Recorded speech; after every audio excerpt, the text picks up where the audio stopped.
दोस्तों वीडियो सिर्फ और सिर्फ एजुकेशनल पर्पस के लिए है, इन्वेस्टमेंट एडवाइस नहीं है। तो वीडियो को देखकर आप सीख सकते हो और इन्फॉर्मेशन को ले सकते हो। और इससे पहले वाले वीडियो में हमने बातचीत की कि क्या पोर्टफोलियो को कंप्लीटली बेचना सही है या फिर नहीं, इस क्रैश के अंदर किस तरह की स्ट्रैटेजी बन सकती है। तो सबसे पहले दोस्तों हम आते हैं सबसे हॉट टॉपिक के ऊपर, जो कि है HDFC बैंक। HDFC बैंक आज 5% के साथ में क्रैश होकर बंद हुआ है। ये क्लोजिंग प्राइस है, ओपनिंग प्राइस अगर हम इसकी देखें तो तकरीबन तकरीबन 8% ये क्रैश था। तो HDFC बैंक 8% नीचे, बहुत कम ऐसा देखने को मिलता है। मार्केट कैप यहाँ पे 6 लाख करोड़ का है, 16 का पी है, लेकिन इसका एक्चुअल जो मार्केट कैप है वो 12 लाख करोड़ रुपीस का है, क्योंकि यहाँ पे HDFC जो लिमिटेड है ना वो भी इसमें मर्ज हो चुका है। 16.5 का पी है, तो वैल्यूएशन के हिसाब से काफी अट्रैक्टिव है। देश का सबसे बड़ा बैंक है, जो कि 8% के साथ में आज नीचे मिल रहा था। सो काफी इन्वेस्टर्स ने इसको खरीदा, लेकिन अगर हम इसके एक्चुअल डेटा पॉइंट्स को देखें तो इसके प्रॉफिट्स तो अच्छे बढ़ रहे हैं। 21% के सीए जा रहे हैं पिछले 10 साल के, पिछले 5 साल के भी 21 सीए जा रहे हैं, 3 साल के 23% के सीए जा रहे हैं। लेकिन स्टॉक ने कैसे रिटर्न्स दिए? 12% के सीए जा रहे हैं, 5 साल से कोई रिटर्न्स नहीं, 3 साल में कोई रिटर्न्स नहीं, 1 साल में नेगेटिव 8%। सो जब भी ऐसा डेटा मिलता है ना, तो उसका मतलब ये होता है कि इन्वेस्टर्स ऐसी कंपनी को, बैंक को अंडर एस्टिमेट कर रहे हैं और उसको कंटिन्यूसली बेच रहे हैं। अगर आपको याद हो तो एक डेटा मैंने आपको दिया था, जिसमें हमने देखा कि HDFC बैंक में जो बड़े प्लेयर्स हैं, FIs हैं, वो कंटिन्यूसली बिकवाली कर रहे हैं। और वो अपन ने कैसे देखा? देखो यहाँ पे अगर आप देखोगे ना तो भी आपको दिख जाएगा 48.84, 48.38, 47.67। अगला जो डेटा आप देखोगे वो और भी डरावना होगा। लेकिन टेक्निकल्स में अपने को पहले ही पता चल गया था। अगर आपने पिछले 1 महीने का डे चार्ट देखा होगा तो उसके अंदर आपने देखा कि स्टॉक नीचे है, लेकिन वॉल्यूम्स तेजी से बढ़ रहे हैं। इसका मतलब मैंने आपको समझाया था कि बड़े इन्वेस्टर्स वहां पे बेच रहे हैं। तो FIs की बिकवाली आज हुई है इसके अंदर। और मार्च के डेटा के अंदर आपको देखने को मिलेगा कि FI का स्टेक काफी कम हो चुका है। देखिए यहाँ पे जो सबसे बड़ी होल्डिंग्स है ना वो FIs की है। पूरा बैंक FI के हाथ में है, 50% बैंक FI के हाथ में है।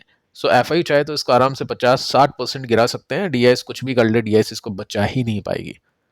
सो बैंक FIs के हाथ में है।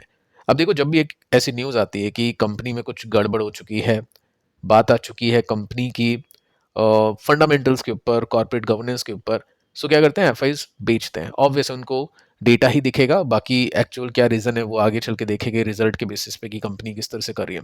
और एक कांड हो चुका है इंडिया के अंदर येस बैंक का। येस बैंक भी एक टाइम पर बहुत अच्छा बैंक हुआ करता था, HDFC बैंक से भी अच्छी ग्रोथ थी परसेंटेज बेसिस में। लेकिन उसके बाद में क्या सिचुएशन हुई आपको बताइए। एक गलती और उसका हर्जाना पूरी शेयर होल्डर कम्युनिटी को भुगतना पड़ा। अब देखिए, एक रेजिग्नेशन है, इसने 1 लाख करोड़ साफ कर दिए कुछ ही घंटों के अंदर। HDFC के इन्वेस्टर्स के लिए अब क्या है आगे चल के, उसको चेक कर लेते हैं। सो फर्स्ट आप देख सकते हैं सडन रेजिग्नेशन। जब कोई बड़ा प्लेयर या बैंक का जो बड़ा व्यक्ति है अच्छी पोस्ट पे, वो रेजिग्नेशन देता है, तो फिर उसके बाद में क्या होता है? स्टॉक ऑब्वियस है वैसे भी गिरता है। अगर वो कुछ नहीं बोले तब भी स्टॉक गिरेगा। सो यहाँ पे आप देख सकते हैं जो चेयरमैन है पार्ट टाइम, उन्होंने रेजिग्नेशन दिया अनएक्सपेक्टेडली। रीजन क्या दिए? देखो रीजन यहाँ पे दे दिए कि डिफरेंसेस है related to value and ethics inside the bank. इसका मतलब मार्केट ने थोड़ा सा गलत समझ लिया, या फिर हो सकता है मैं गलत समझ रहा हूँ, वो पता चलेगा आगे चल के स्टॉक का प्राइस देख के। लेकिन स्टिल आप देखोगे तो मार्केट ने इसको ऐसा समझा कि बैंक के अंदर कुछ गड़बड़ है। स्पेसिफिक इश्यूज नहीं बताया कि क्या बैंक ने कुछ गलत किया है क्या, लेकिन यहाँ पे बोला है कि डिफरेंसेस है। देखो, जब भी कोई इस पोस्ट से कोई निकलता है ना, उसके अंदर कुछ ना कुछ रीजंस होते हैं, कुछ बड़े रीजंस होते हैं। वो डिफरेंसेस आ जाते हैं कि उनकी जो वैल्यू है उसके हिसाब से बैंक नहीं चल रहा है, या फिर जो उनका डिसीजन है उससे बाकी लोग सहमत नहीं है, तो फिर वो व्यक्ति क्या है, कंपनी को छोड़ देता है। साथ में आप देख सकते हैं कि 8-9% का क्रैश देखने को मिल गया। ये बिगेस्ट सिंगल डे ड्रॉप है कोविड क्रैश से अभी तक के लिए। तो काफी बड़ी गिरावट के साथ में आज बैंक ने परफॉर्म किया। अब इन्वेस्टर्स को ऐसा लग रहा है कि यहाँ पे कोई ना कोई इश्यूज हो चुके हैं गवर्नेंस को लेकर, यानी बैंक का जो फंडामेंटल्स है, कोर जो इंपॉर्टेंट मैनेजमेंट है, उससे लेकर। सो रेजिग्नेशन के फियर ने यहाँ पे ट्रिगर कर दिया, और बाकी जो बड़े बड़े कंपनीज है, मैक्वरी है, उसने भी डाउनग्रेड कर दिया स्टॉक को। अब देखो यहाँ पे आप नोट कर सकते हैं कि RBI का रीअश्योरेंस आ चुका है। ये सबसे बड़ी बात है। RBI ऐसे भी किसी भी बैंक को रीअश्योर या उसकी तरफ से रीअश्योरेंस नहीं देगा, ऑब्वियस है, क्योंकि फिर इनके ऊपर बात आएगी। सो यहाँ पे बोल दिया है कि कोई भी प्रॉब्लम नहीं है गवर्नेंस के ऊपर।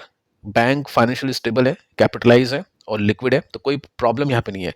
So this is very important, और मार्केट ने इसी को देखा होगा, तब जाके ये नीचे से रिकवर हुआ।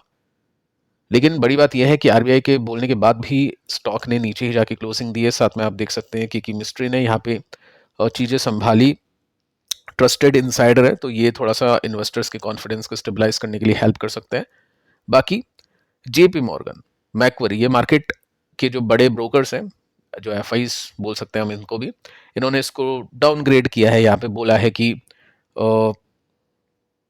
रिस्क है थोड़ा सा, नियर टर्म के अंदर स्टॉक के अंदर वॉलेटिलिटी देखने को मिल सकती है, क्योंकि यहाँ पे ये बड़ी चीज चेंजेस हुए हैं। अब देखो हुआ क्या है, जैसे ये न्यूज आती है ना, 9:15 से ही सेलिंग शुरू हो जाती है। एक्चुअल डेटा आपके सामने है, आप देख सकते हैं सिंपली कि यहाँ पे 782 पे स्टॉक बिकता है, 71 करोड़ का माल बेचा किसी ने, फिर 782 पे 42 करोड़ का माल बेचा 1 मिनट बाद ही, फिर 48 करोड़ का माल बेच दिया 86 पे, फिर यहाँ पे माल बिक गया। तो कंटिन्यूसली ब्लॉक डील पे ब्लॉक डील यहाँ पे चल रही थी, काफी लोगों ने इसको बेचा, काफी बड़े प्लेयर्स ने इसको बेचा है, जो कि ऑब्वियस एफआईज होगी, क्योंकि डीआईज तो ऐसे में खरीदती है।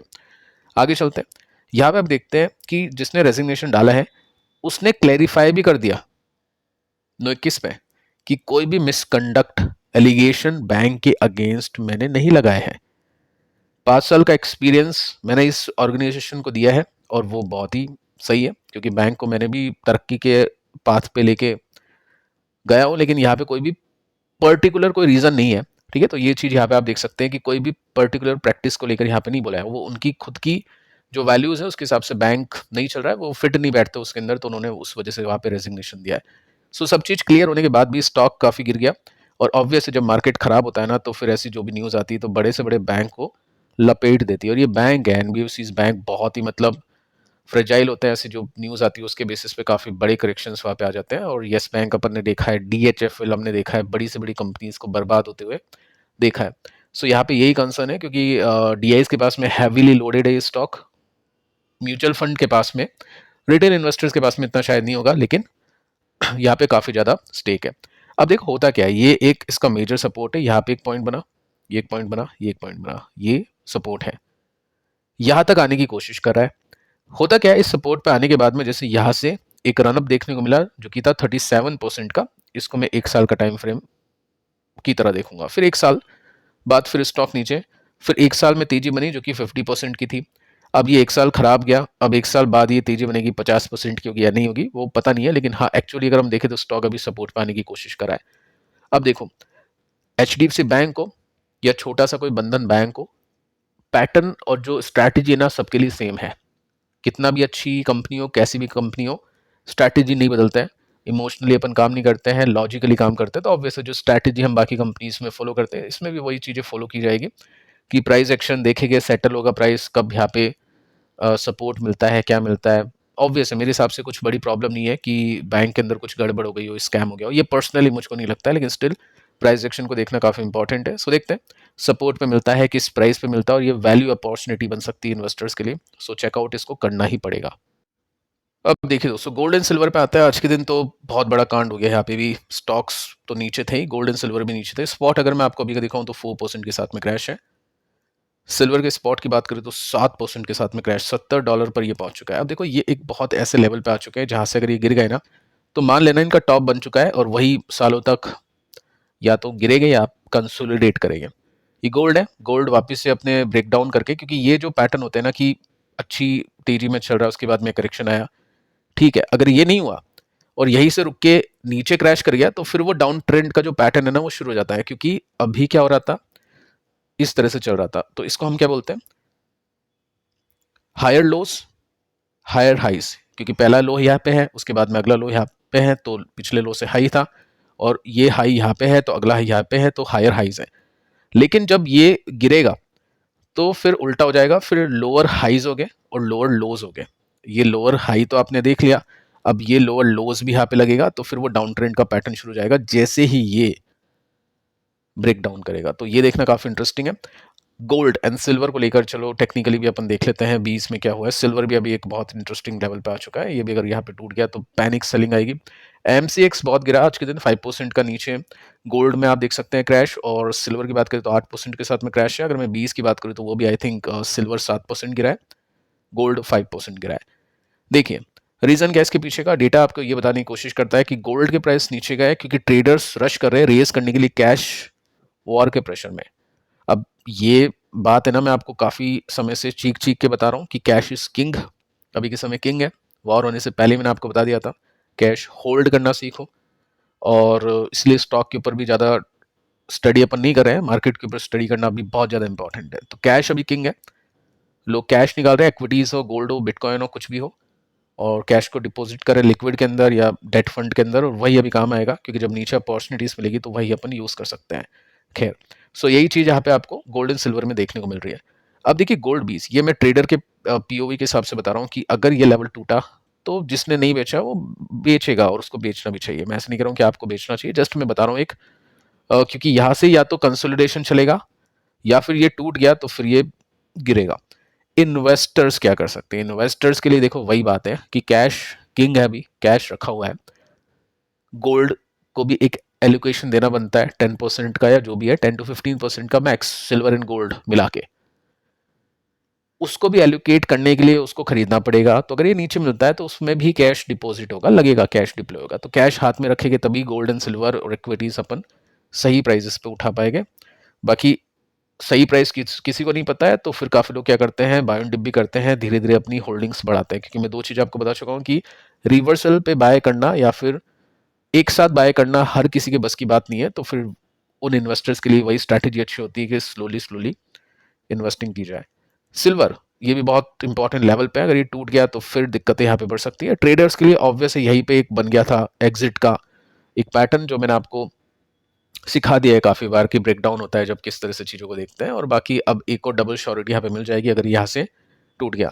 तो ट्रेडर्स के लिए अभी कुछ नहीं है, लॉन्ग साइड पे बाय साइड पे कहीं पे पैसा नहीं बनेगा। ट्रेडर अभी जो भी पुट खरीदते हैं, शॉर्ट खरीदते हैं, वही पैसा बनाएंगे, और रिस्की भी है। और जो बाय साइड पे काम करते हैं, शांति से बैठो, और कुछ नहीं है मार्केट के अंदर आपके लिए। और इन्वेस्टर के लिए अभी पता ही है आपको, या तो बाय ऑन डिप है या बाय ऑन राइज है, उसके लिए कैश रखना पड़ेगा। तो वही सिचुएशन है फिलहाल। पिछले वीडियो को आप देख लेना, काफ़ी इंपॉर्टेंट है। मिलता है नेक्स्ट वीडियो में, तब तक के लिए बाय।